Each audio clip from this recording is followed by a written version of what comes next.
The story begins like every lost traveler's nightmare.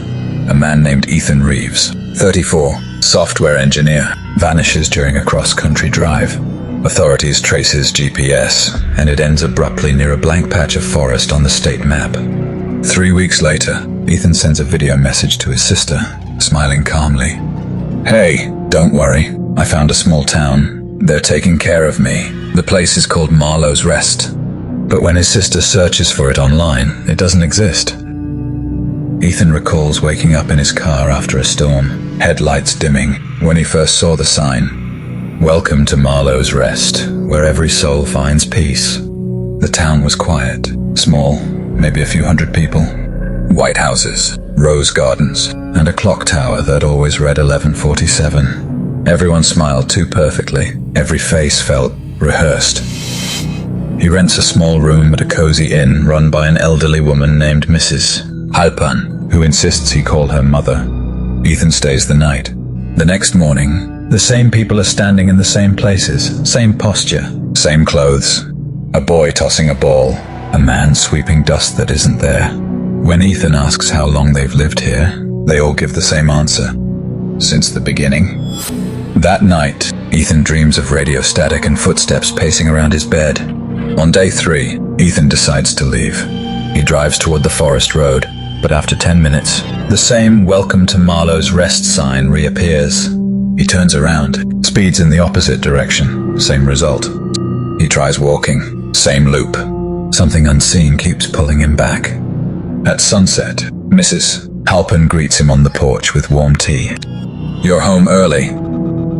The next morning, Ethan notices new photos on the inn wall, his face among them, smiling in a family portrait beside Mrs. Halpin. When he confronts her, she calmly says, "You've been here all along, dear." Ethan checks his phone.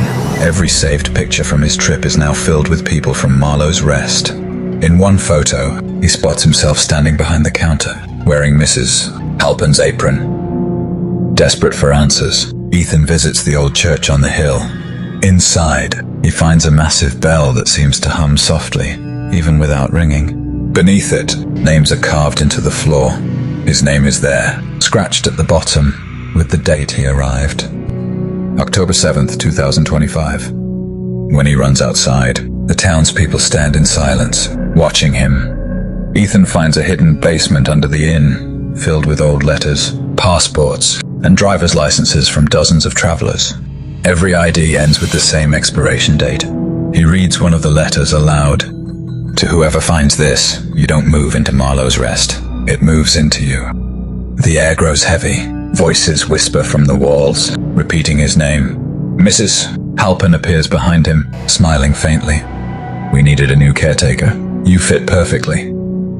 Weeks later, another driver finds Ethan's abandoned car near the forest. The GPS still loops between coordinates that don't exist. Local police dismiss it as a glitch.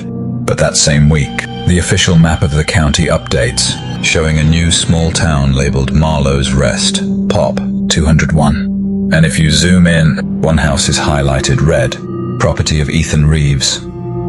In the final minutes, a documentary narrator voice cuts in. Some towns vanish from memory, others remember too much. If you ever find yourself lost and stumble upon a place not marked on your GPS, keep driving. Because some towns don't want visitors. They want residents. As the credits roll, faint whispers echo, "Welcome home."